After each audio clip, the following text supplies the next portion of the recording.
Hello and welcome to the first analysis that I do, and it's going to be of Team Liquid versus Golden Guardians in Week 3 of the LCS 2020 Spring Split, and it's going to be on Day 3.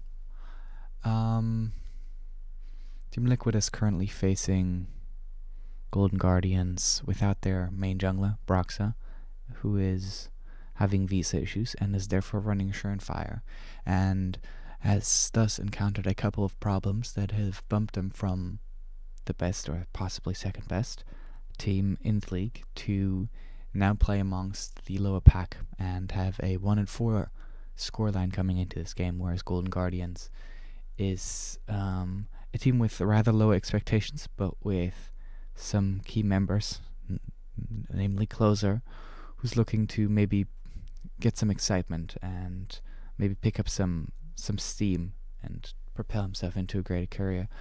Other than that, the team has gotten great critique because of their support player Keith, but yeah.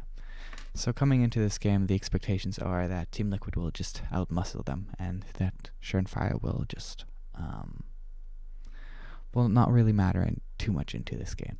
I have seen the result, so I know what the outcome of this game is, but I have not seen the game itself. So let's just jump into it. I'm going to start off with picks and bans. Let me increase the speed here. Alright, so initially we directly see Lucian and Soraka ban. Soraka obviously super priority. Everyone thinks it's super overpowered. Akali's a standard ban. That is a bit of an interesting one. Apparently Golden Guardians thinks that Team Liquid has pretty big priority on it. Set is also pretty standard, and Aphelios is just, yeah, many people think he's busted. Gems that are open: Arcana, Gragas, Rumble. Jarvan is an interesting one. I mean, it's not a bad champion, but I guess it really hides what your composition is going for, because the champion is pretty flexible, but I don't know if there seems to be greater priority on other champions. Misfortune I find is an interesting pick. Not really dominant, also kind of hiding what composition was going for. I don't like that she is struggling in later stages of the game in some cases, but I have seen one or two nice bullet time setups, and everyone always praises that. Anyway, on the other side we see Rumble and Ashe. No, we see Rumble, not Ashe yet. Rumble, pretty standard pick in the LCS from what I've seen so far. Senna obviously being super busted and probably value, like, you could probably first pick it. Lee Sin being picked here on red 3, and then we see a LeBlanc ban, so we're now targeting mid lane as I slow it down a bit. Lee Sin obviously a bit of early aggression. Koza pretty mechanically skilled jungler, so I feel like there's some room for him to express himself on that champion on. I don't know how he bridged the stages of the early game and the 2v2, but I guess that's something to find out later. Gangplank being banned, obviously someone like Gangplank is actually very, very good in the current meta. Has a lot of priority to it. It's almost blind pickable.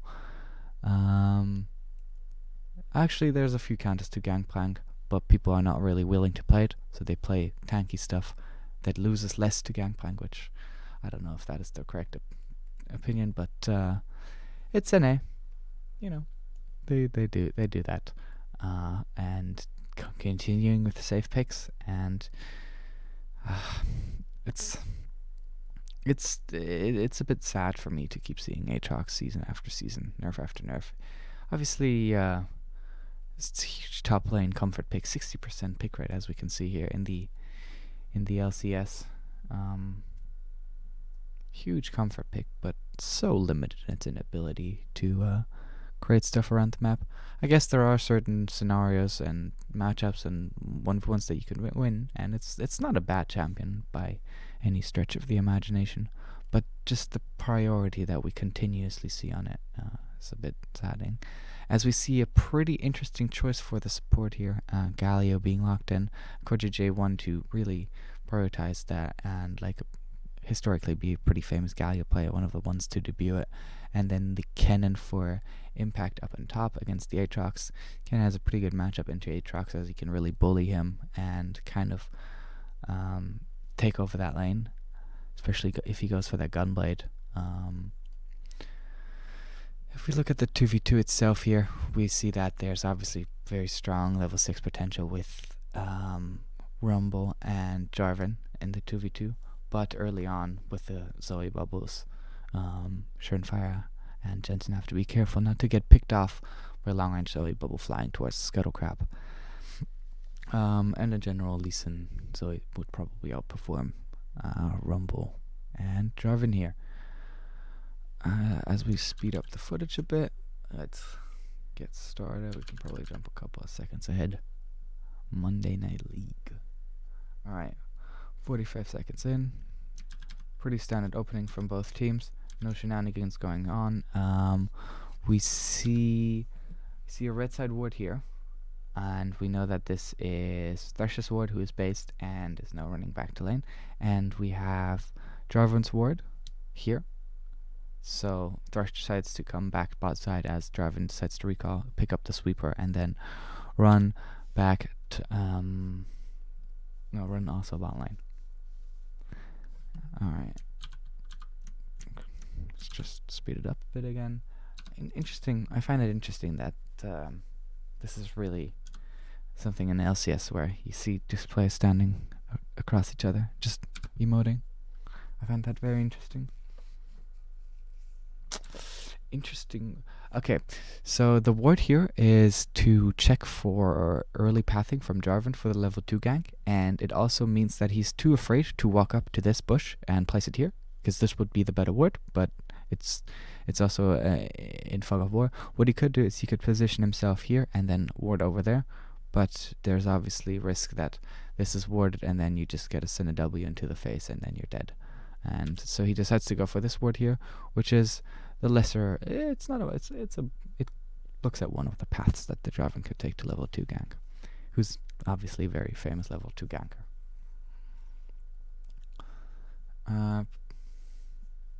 Alright, he goes for, both junglers just go for buff into side switch, both go for the buff directly afterwards, so it's buff Braum for both junglers.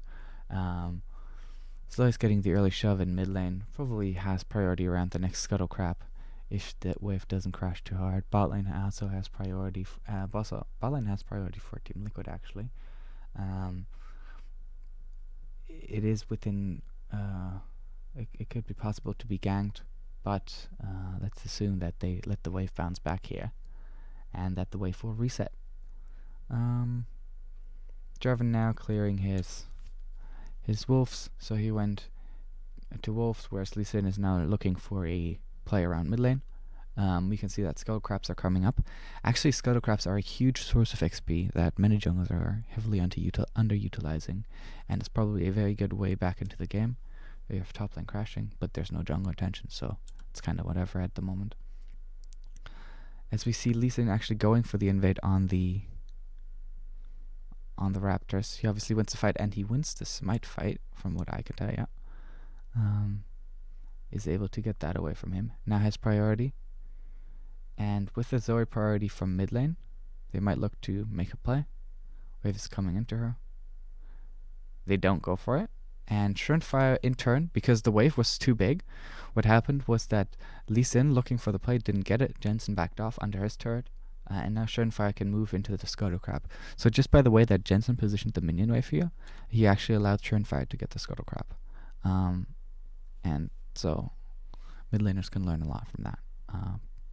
Pretty cool stuff. Jensen has to be careful here. Again, he has no vision of this. He does not see the Lee Sin. And the way that he's just like playing around the timings of like how long he takes to clear the Raptors, for example, is incredible. Okay, they do see them. They do see them, but it's still quite impressive the way that Matt Jensen is maneuvering this. So we now see the 1v1 up here. Lee Sin loses this. Lee Sin wins this 7 out of 10 times, but doesn't go for it. He doesn't want to go for it. He thinks that Surenfire might have smite up, and what is this? Alright, we're going back in time. Let's slow this down. Okay.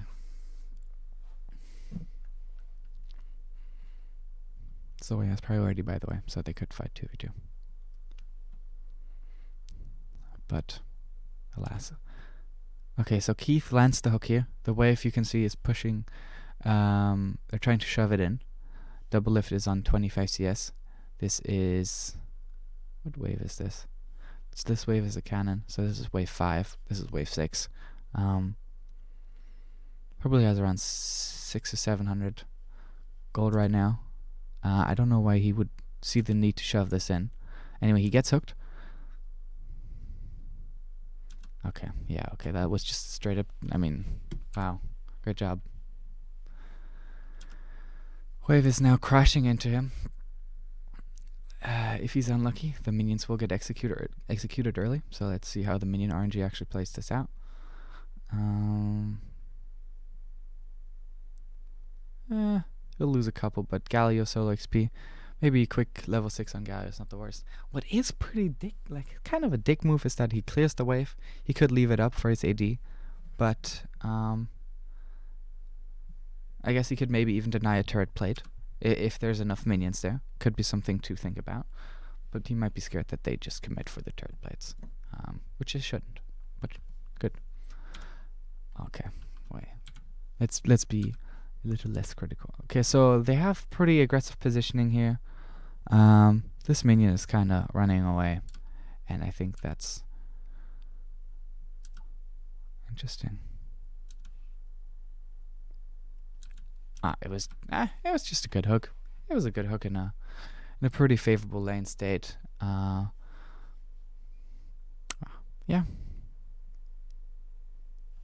that happens. All right. Top lane is just an island. Actually, Impact is quite a lot of CS up. In this little wave's already being up 9 CS is quite a lot. Obviously has a very good lane phase. He hasn't even used it. Neither of them have actually used their potions, so there's not a lot of trading going on. They seem to just... Actually, Impact seems to be trading, but yeah. The Orion Shield doing its work. Looking at the junglers right now, we can see that topside is completely empty. So both top laners know that their jungler won't support them and will play accordingly.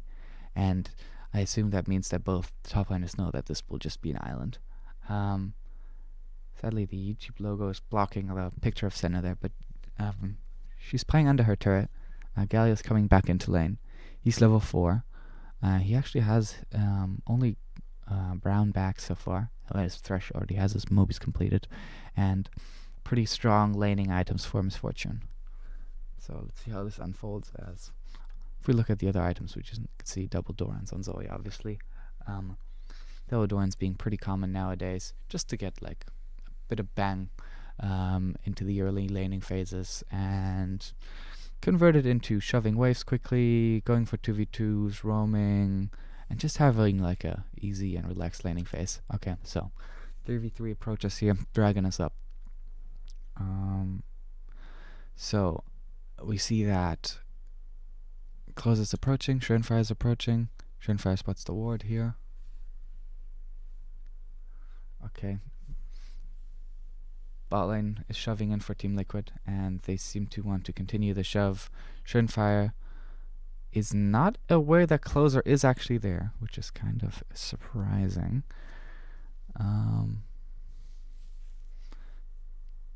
Mid lane, the shove continues, and I guess we can speed this up.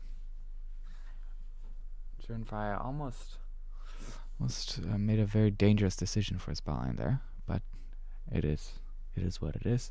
Good trade from Golden Glue onto Jensen, finds him with the bubble. Top lane shoving into Impact, but you know. Actually, jungle is spawning up in topside now. We might see the junglers rotating up. He's already going for the early Scuttle Crab. Once again, a lot of XP in that. XP will not take level 6 from that, but now has his red buff obviously up. Jarvan continuing on the spot side. We'll go for this dragon. Might look for the blue buff invade, and is actually looking to go and gank this bot lane. Perhaps get priority for the dragon. Okay, we get the lantern out. Pretty standard stuff. Just posturing, really. That's what's LCS really about. It's just posturing, looking big and scary, so that the opponent doesn't engage. It seems like an agreement of sorts, but we see a lot of poke, or a little bit of poke onto Jensen here, as the Lee Sin Q actually did land. A little bit surprised that the closer held back there, especially because he had kick flash up, but they didn't know where Surenfire was, and they couldn't have expected him to be down a level. Maybe they could have. There was a lot of if you make that play 100 times, there was a lot of times where that play goes well. We see, in fact, looking for this top play, maybe with the help of Surenfire, looking to just shove in this minion wave. Closer had obviously made himself aware, seen on topside before, so they're just making sure that Impact can get this off safe.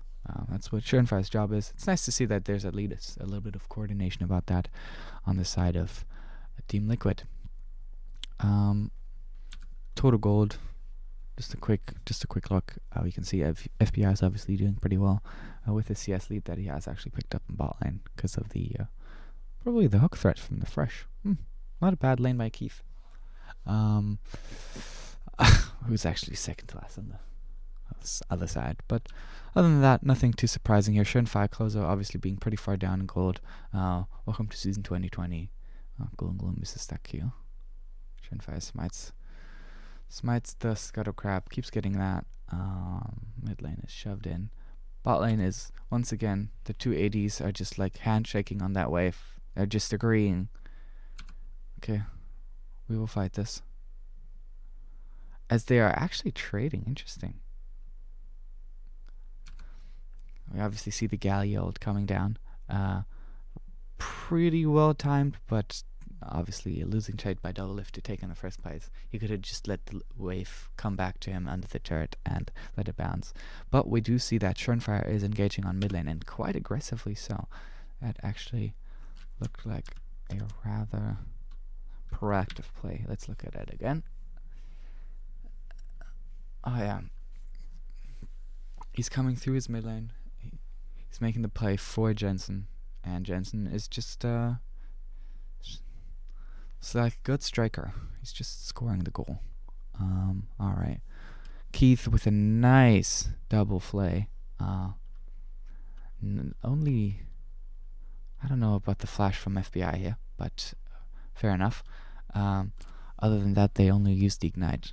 Obviously, beautiful play by Keith. Very good roam timing. Really making use of the mobility boots and the shove that his Misfortune has down in bot lane. Something very important to consider is that as the game continues, Senna is obviously going to scale up, but this mid-game power spec is what they're really looking for with its team composition that they have. They really look to excel on the next couple of fights and maybe drag it on to 25 minutes.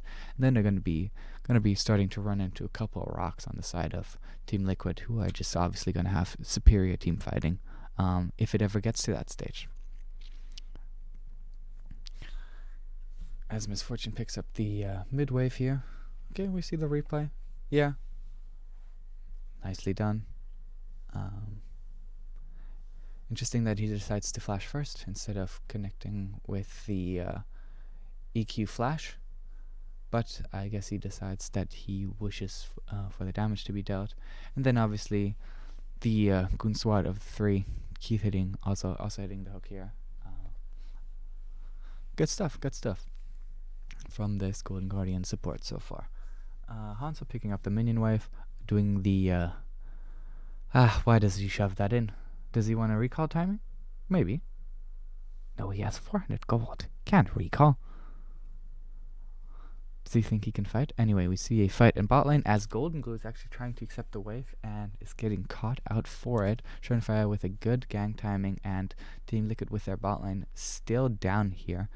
Golden Guardians did not expect for Team Liquid to not have rotated their bot lane into mid, as they looked actually for the pressure in mid and had hoped to get a couple of turret plates and maybe a response from it.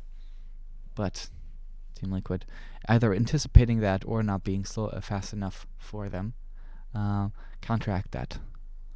But we'll get the and also we'll get the Ocean Drake here, I should say. Schönfire messing up the smite there. Ugh. It's rough. It's been a rough time for Schönfire. Looks like the pressure is getting to him, and yeah, maybe there's some hope for him in the upcoming games. But yeah, nice bubble here onto this Rumble. But there's really no reason for him to be shoving the wave up here. He knows that they're just coming off Dragon. He knows that his entire team is in his jungle. He has no vision of what's going on, because this is obviously all pink warded or sweepered. You can see the sweepers are on cooldown, and so they just walk from the Dragon Pit. They just walk mid lane and they kill him here. Do they? Oh, they don't. It was still a misplay, but they don't kill him because he still has that flash up, which is fair enough. They are now going to rotate the Senna into mid lane. FBI is still down in bot, just shoving in the way. So he should come up mid now. Maybe get one of the plates is what he could decide for. However, he decides to go for the ward instead. As Golden Guardians is looking to kind of set this Zoe into the Senna here, and it's matching them up against each other continuously, which is rather interesting. Maybe they feel that with the Zoe E and the Thresh Q, they have enough pick potential to threaten the Senna and continuously keep up pressure on her, as they are going to land the bubble. Threshold also connects. Pretty good rotation from Keith here. Closer puts down the Rift Herald mid. And overall, we can see that things are happening around Team Liquid.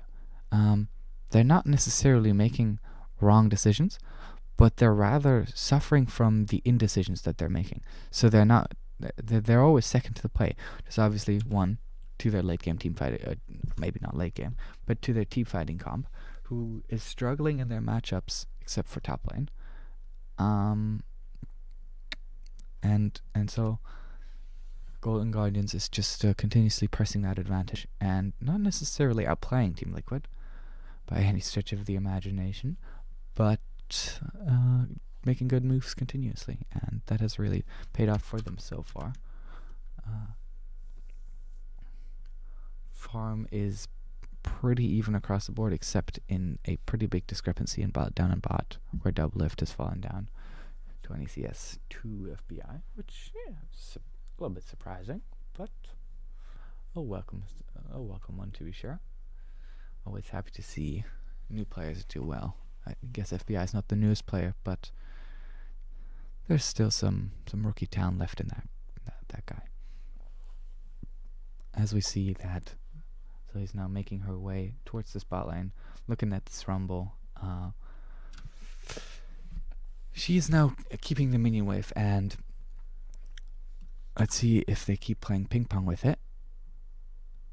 She does not decide to freeze it. She could just stand down here and tank the minions for a couple of seconds, and maybe lose 200 health, 150 health maximum for it.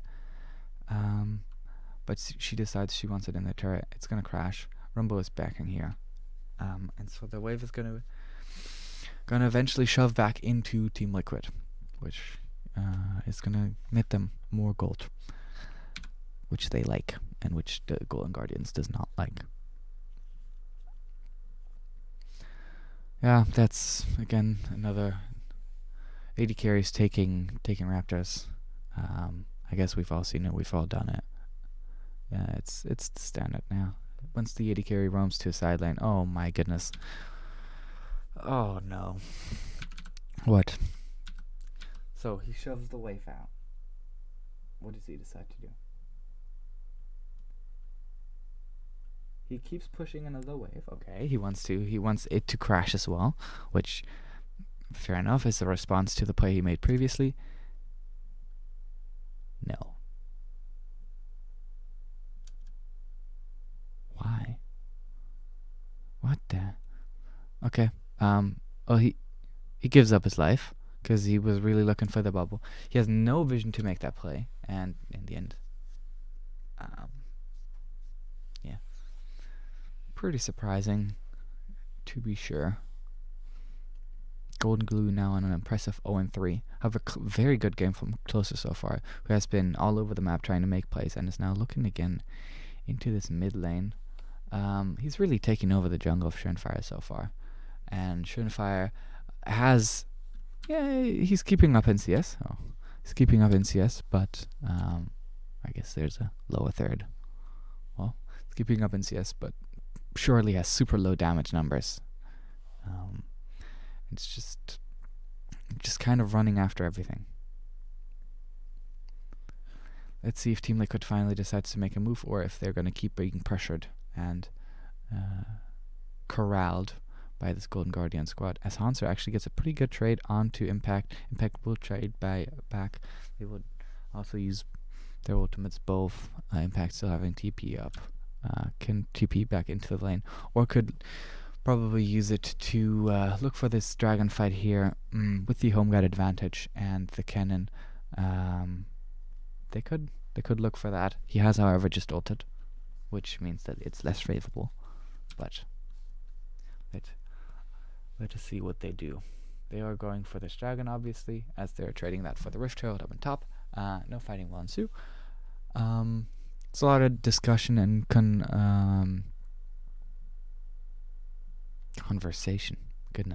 conversation around which is more valuable, the first two dragons or Rift Herald priority, and many people are saying that the Rift Herald is more valuable, and so that is the play that Golden Guardians does decide to make.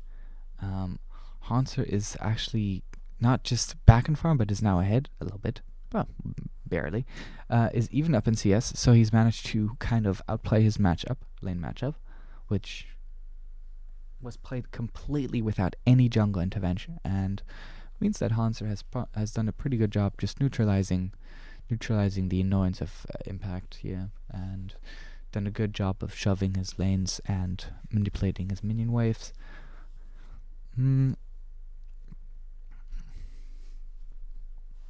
As we look at the 18-minute mark, and the second Rift Herald that was just taken by them is going to time out around the 21-minute mark. So we should look to see a play before then. Looking for the bot side vision here to collapse onto the tier 1 bot side turret. We see the Rumble matched up in top lane with the Aatrox, who the Rumble now has a really good matchup into the Aatrox. This is something that we very commonly see, that Rumble and Aatrox are matched against each other. And Impact is looking to roam. He almost has his ult backup, so he might look for this play. Impact still with his TP up. Hanser now as well.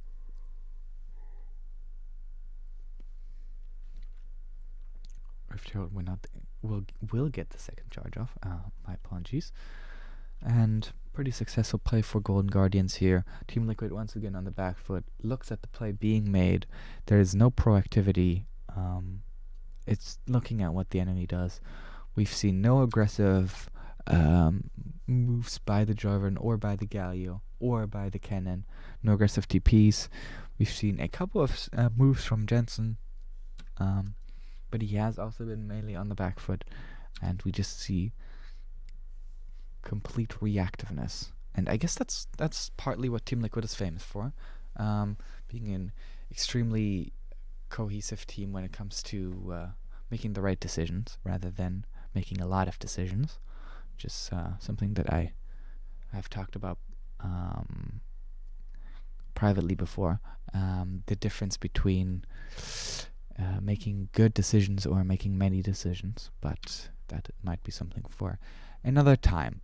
As we look on, we are now at the 20-minute mark. Baron has obviously spawned. We have seen some pretty early Barons this week specifically in the LCS, so people have started picking up sort of this new more new aggressive team comp in the LCS this week, and games have been getting quicker. See Baron vision for Golden Guardians here. They don't spot this ward. However, they do safety check it with this word. So when you don't know that the bush is wooded, you can use the safety word on the other side of it to kind of have the counter vision to it. So anything that would threaten this bush is now also being counted by this word. And obviously, you have the full vision here, so you can see that. And so they're setting the bush in neutral territory. Pretty smart play when it comes to counteracting vision, and there's some very deep mechanics that can go into that. Not being talked a lot about, but certainly out there. So we see both Kennen and Zoe moving into mid lane. Two people waiting here, Keith and Closer on the Lee and Thresh, with a lot of pick potential. Aatrox is down bot lane with 3P. Rumble is running mid lane. The lane states look super neutral, and gold is rather even, so we're looking at an edge for still this Golden Guardians squad. They not necessarily an item spike, but the Black Cleaver obviously doing good for Hanser in the early game. Lee Sin also with item spikes, and Misfortune just hit her Infinity Edge, so there's going to be a lot of damage, whereas there's more uncompleted items on the side of Team Liquid. And so let's see if a fight ensues here and what will end up occurring.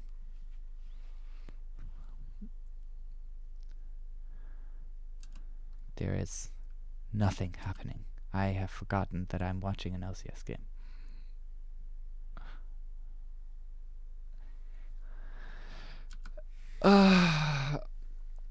It's so sad. Look at the cooldowns. Look at what's down. A single summoner spell. There's a single summoner spell on cooldown. What is this? Oh my goodness.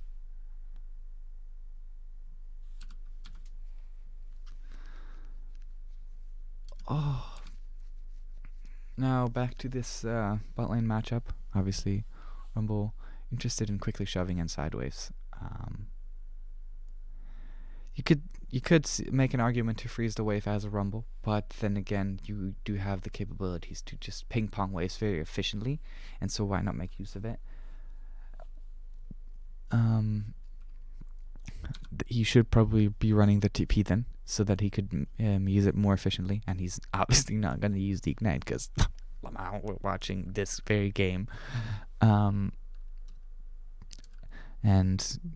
if Kennen were to try to look for proactive plays, as we might be actually seeing something here. Let's go slower. Let's see this. Okay, Closer looks for the Q, doesn't find it. See the Zoe bubble connecting onto Core JJ. That can obviously happen. Pretty tricky angles, generally. Double lift does not get hit. Oh. That was nice. That was nice. He sidesteps the bubble and then backs off with a vision that he doesn't have full vision. He backs off and he lands the W on the Lee. Gets kicked, gets hit, knocked up. Because Schönfire is in the front lines. He should be. Core JJ decides to go in. Rumble layered on top. Not the greatest Rumble I've ever seen. Kennen comes in from the side. Doesn't actually get a huge ult off. Let's see if he has like capability to... he tries. Yeah, okay. They all flash. Or two of them flash, so... that's fine. And Team Liquid wins the fight. They go 1-for-0. Golden Glue with some pretty risky... they have no vision. So, what should they do? The best play for them right now is to just back off into their quarter of vision. I don't know what their active cooldowns are on items.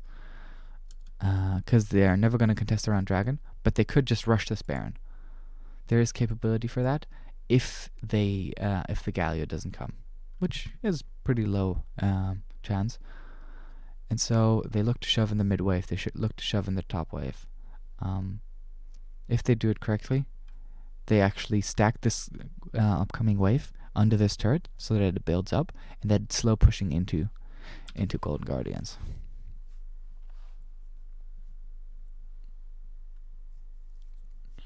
So now picking up the Soulstone the Dragon. You should look to body block this wave. We'll kill the spellcasters earlier. Oh, he clears it. Oh, what? Ah, my bad. My bad.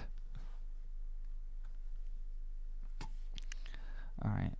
Impact has shoved in the bot wave as an answer because we love doing that.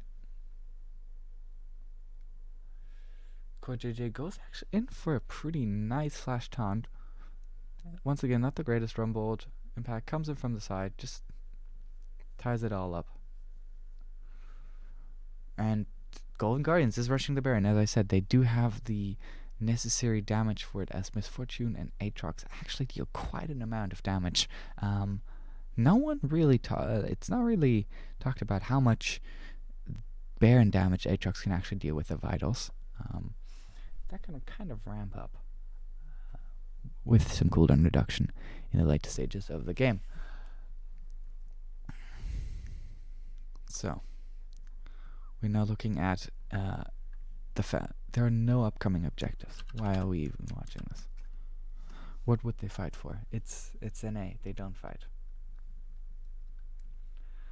They're gonna ping pong the waves. Ooh, well, that's exciting.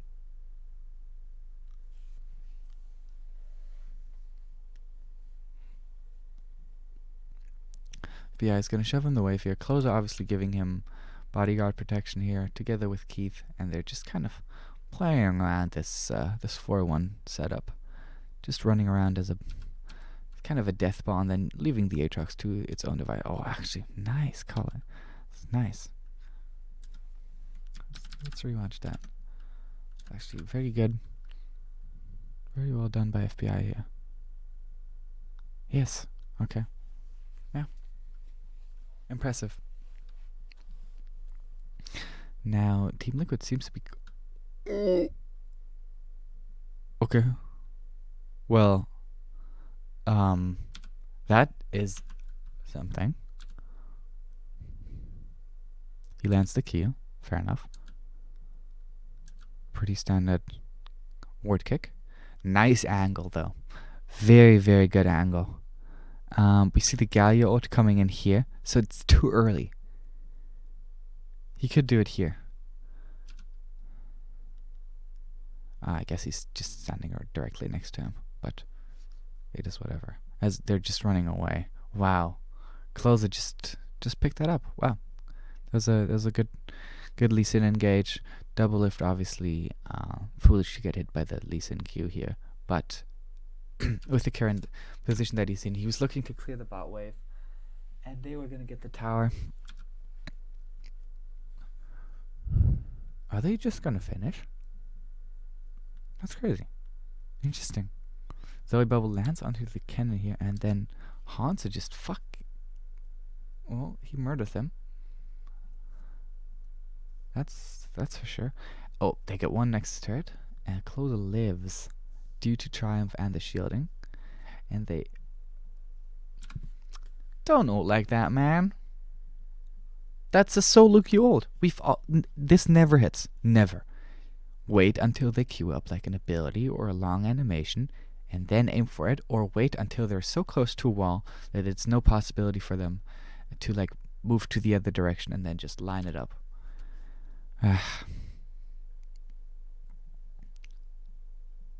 Here he could line it up. So with Senna, what you want to do is you want to wait until they're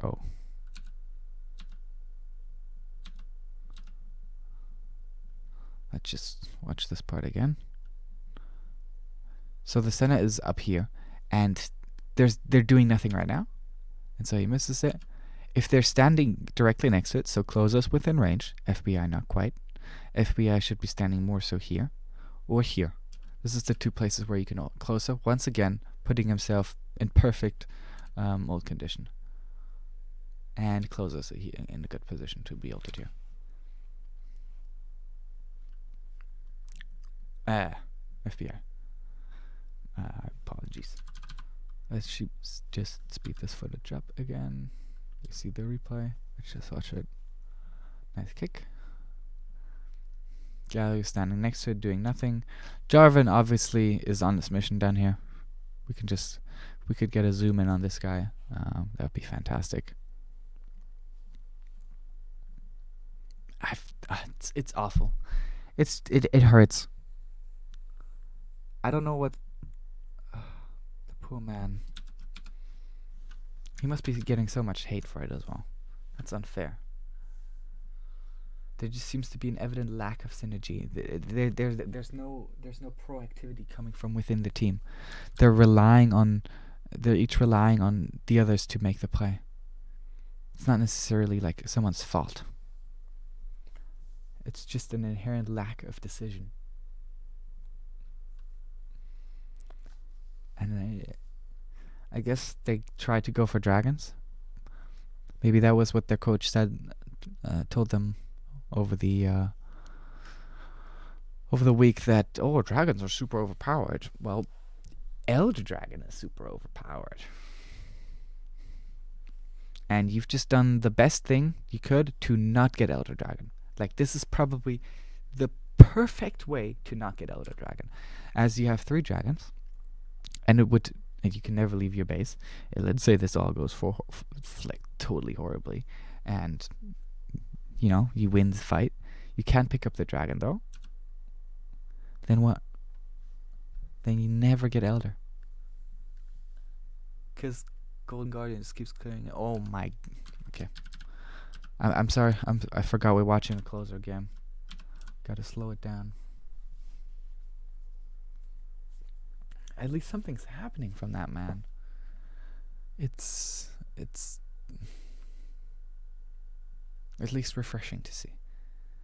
Misses the Q. So bullet time is already used, which is pretty good for Team Liquid here. They have all ults up, and they have flash on Doublelift. So if Doublelift can clean up everything, then maybe there's a chance. With the big Galio ult, and okay, he kicks in Jensen, which I'm not sure is the best decision, and dies for it. As Doublelift does actually clean him up with the ult. Galio ult is now down, chasing the Rumble.